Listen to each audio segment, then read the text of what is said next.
Hi guys, happy good morning. இன்றைக்கி நம்ம இந்தியாவில் first time Tesla showroom open பண்ணியிருக்காங்க மும்பையில்.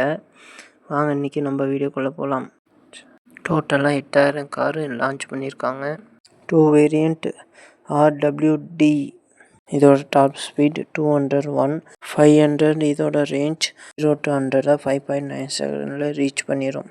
Next WLTP, same top speed 622 km, range 0 to 100 5.6 செகண்டில் ரீச் பண்ணிடும். இதோட கலரை பற்றி இப்போ பார்ப்போம். Stealth grey, pearl white, multi coat, diamond black, glacier blue, quick silver, ultra red. இதோட price 61 lakh. Interior black and white கலரில் கொடுத்துருக்காங்க. வேறு ஏதாவது காரோட எக்ஸ்பிளைன் வேணும்னா வீடியோவில் கேளுங்க. Bye guys, see you soon.